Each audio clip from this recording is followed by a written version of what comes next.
Ang una nating kwento ay ang sikretong saklaan. What if hindi ka pahiramin ng pera ng mga kamag-anak mo? Maghihiganti ka ba? Ako nga pala si May Santos Acabado, 37 years old, taga Muntinlupa City at isang call center agent. Pasko na naman, pero wala kaming panghanda o pangregalo man lang.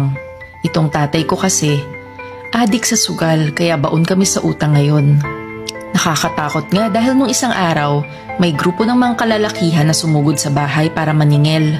Papatayin daw nila si tatay kung wala kaming pambayad. Kaya sinubukan kong manghiram sa mga friends at office mates ko, pero 10,000 lang ang nalikom ko. 100,000 pesos ang utang ni Papa, kaya kulang na kulang ito. Sinubukan ko ring manghiram sa mga kamag-anak namin. Dahil sabi nga nila, blood is thicker than water, kaya sinubukan ko. Una kong nilapitan si Uncle Jerry, big time tong sabongero, kaya tiyak ako, madami itong pera. Pero sad to say, tinanggihan niya ako, wala raw siyang pakialam sa amin. Sinubukan ko naman ang pinsan kong negosyante na si Denise sa Makati. Alam ko namang mata pobre ito pero sinubukan ko pa rin. At ang ending, hindi pa rin kami pinahiram. Nalungkot ako dahil ang akala ko, mas madaling lapitan ang mga kamag-anak. Pero hindi rin pala. Ang dami nilang pera pero walang awa sa amin. Malapit na ang deadline pero 10,000 pa lang ang perang nalikom ko. Kaya naisip ko, kung magsangla na lang kaya ako, itong relo na bigay ni tatay. Madami akong pinuntahang mga pawn shops pero ayaw nila. Luma na daw kasi ito at walang value. Pero hindi ako naniniwala na walang value ito, kaya naghanap pa ako ng ibang sanglaan. Hanggang sa makarating ako sa may Paranaque, tinanggihan ako ng sanglaan na ito, pero may binulong sa akin. Kung handa raw ba akong isanglaang kahit na ano, may alam daw siyang sikretong sanglaan sa may Quiapo. Ito raw ang Medina Pawn Shop. Kinuha ko ang address pero nahirapan akong hanapin ito dahil tago siya. Hanggang sa makarating ako dito. Madilim ang sanglaan na ito at walang tao. Mukhang ang sarado na eh. Pero paglapit ko, may isang ale sa counter. Pangalan niya daw ay Aling Ana. Binigay ko ang relo pero hindi daw sapat ito. Isama ko daw ang kaluluwa ng nagmamay-ari nito at bibigyan niya daw ako ng 500,000 pesos. Natawa ko. Joke time ba to? Pero nung nilabas na niya ang pera, nasilaw ako at umuo na lang. May takot akong naramdaman pero pera to eh. Ano naman ang motibo niya para hingin ang kaluluwa ni tatay kapalit sa pera? Totoo kaya ito o nantitrip lang to si Aling Ana? Kinuha ko na lang ang pera dahil sure ako hindi na niya alam ang pinagsasabi niya dahil matanda na rin siya. Nakangiti akong umalis dala-dala ang pera. Hindi ako makapaniwala na may 500,000 na ako. Mukhang siya ang naisahan ko. Binayaran ko ang utang ni tatay at meron pa akong pangregalo sa aking mga anak. Pang tuition na rin nila ang natitira at namili na rin ako ng pang Noche Buena namin.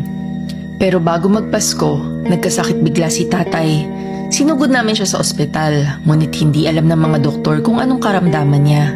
Dito ko na naalala ang sikretong sanglaan. Hindi kaya totoo ang sinabi ni Aling Ana at naisangla ko ang kaluluwa ni tatay? Agad akong pumunta sa Quiapo para kausapin si Aling Ana. Sabi nito, kung gusto ko raw tubusin ang kaluluwa ni tatay, pati na ang relo, bayaran daw siya ng 1 million pesos o di kaya'y bigyan siya ng 2 pang kaluluwa galing sa pamilya ko. Dito ko na na-realize na hindi pala ito biro. Saan naman ako kukuha ng 1 million? Kaya nga ako pumunta dito in the first place ay para makakuha ng pera.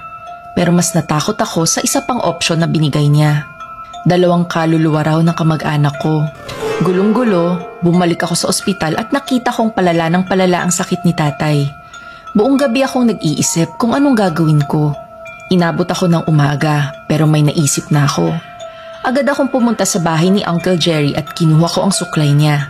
Pumunta naman ako sa Makati sa bahay ni Denise at hiniram ko ang isa niyang damit.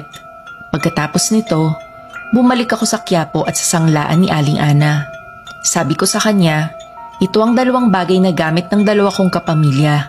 Pumayag naman si Aling Ana sa pagtubos. Nakuha ko na ang relo ni Papa at pagbalik ko ng ospital, biglang gumaling si tatay. Grabe ang pasasalamat ko sa Diyos at nakaligtas ang tatay sa kamatayan. Bibili na sana ako ng tanghalian namin ni tatay nang makita ko si Denise at Uncle Jerry na dala ng ambulansya. Naaksidente raw ang 2. Hindi na ako nagulat. In fact, inaasahan ko na to. Gusto ko sana silang dalawin pero mas nanaig pa rin ang inis ko sa kanila. Mga suga pa sa pera. Hindi naman nila madadalayan sa langit o sa impyerno. Lumipas ang ilang araw at nabalitaan na lang namin na pumanaw na raw si Denise at Uncle Jerry. Medyo nakonsensya ako. Bumalik ako sa Quiapo at kakausapin ko sana si Aling Ana. Pero pagdating doon, nawala ng parang bula ang sanglaan na ito. Dito ko na naisip, para palang nakipaglaro ako sa demonyo.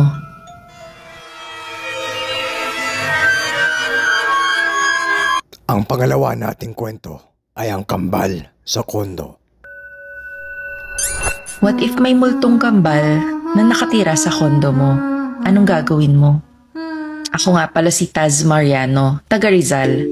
Virtual assistant ang trabaho ko. May asawa at anak na rin ako. Matagal na rin kami nagre-renta ng apartment dito sa Rizal. Pero ang pangarap ko talaga ay magkaroon kami ng sariling kondo. Matagal ko na rin itong pinagdarasal at sa awa ng Diyos, nagkaroon kami ng blessing last year. Merong isang condo unit sa Rizal Twin Towers na napakamura lang. Kaya dali-dali naming chinek ito at halos bagong-bago pa. Nagtataka kami dahil parang too good to be true ang offer na ito. Dahilan ng may-ari, magmamigrate na daw kasi sila sa Canada kaya rush sale. Kaya kahit konti pa lang naipon ko, nangutang ako para lang mabuo ang 1.5 million.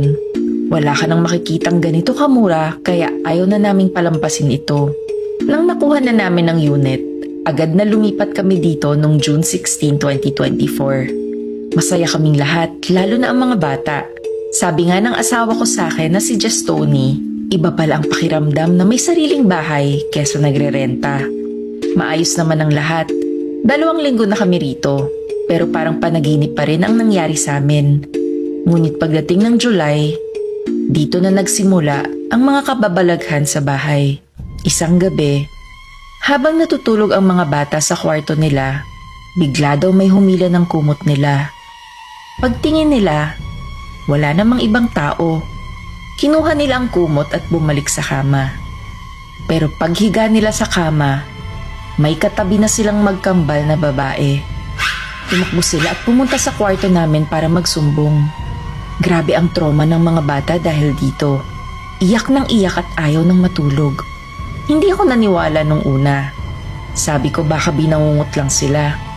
Pero sa mga sumunod na araw, narinig ko naman na may nabasag na plato sa kusina.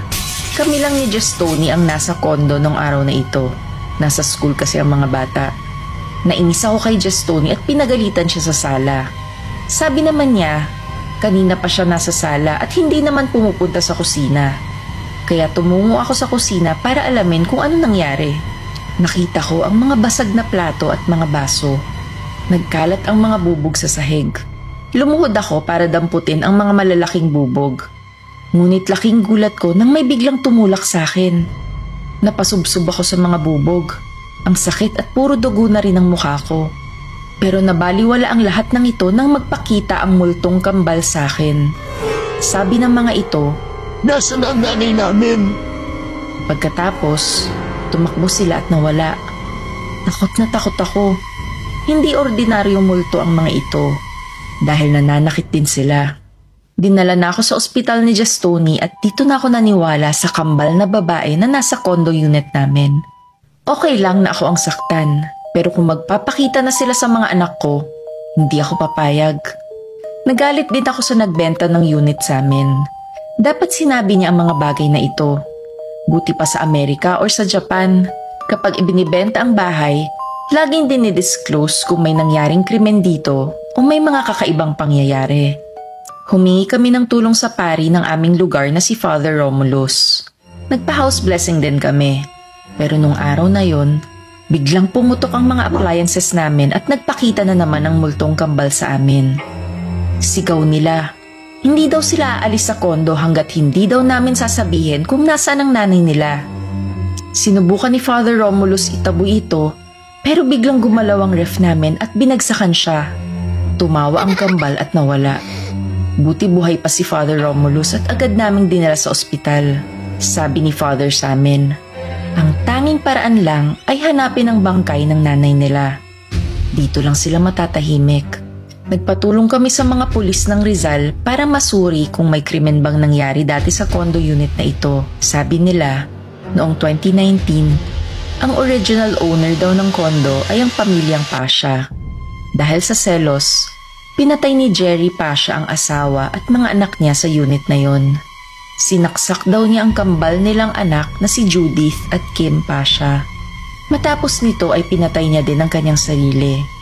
Pero ang totoong misteryo ng krimeng ito, nakita daw ang dugo ng asawa niyang si Daisy through DNA, pero hindi nila nakita ang katawan nito sa unit.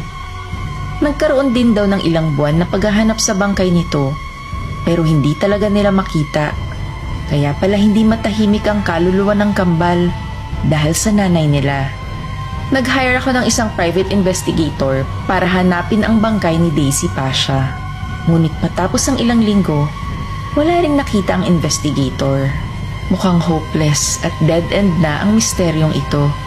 Sa mga sumunod na araw, palala ng palala ang pagmumulto ng kambal sa amin. Hanggang isang araw, hindi namin sukat nakalain na darating ang gabing ito ng hilakbot. Nilock ng kambal ang mga anak namin sa kwarto at nagkaroon ng sunog. Pilit naming binubuksan ng pinto pero ayaw magpapasok ng kambal. Sabi nila, "Sabihin daw muna kung nasaan ang nanay nila." wala akong magawa dahil wala rin akong maibigay na sagot. Umiiyak ako at sumisigaw, nagmamakaawa. Naririnig ko ang mga iyak ng mga anak namin habang humihingi ng tulong. Nagmamakaawa ako sa kambal. Sorry kung ganyan ang nangyari sa inyo, pero wag namang idamay ang mga anak namin. Pero sagot nila, wala silang paki. Kailangang sabihin ko raw kung nasaan ang nanay nila. Umiyak ako ng umiyak at sinagot sila, "Judith at Kim, nasa langit na ang nanay niyo."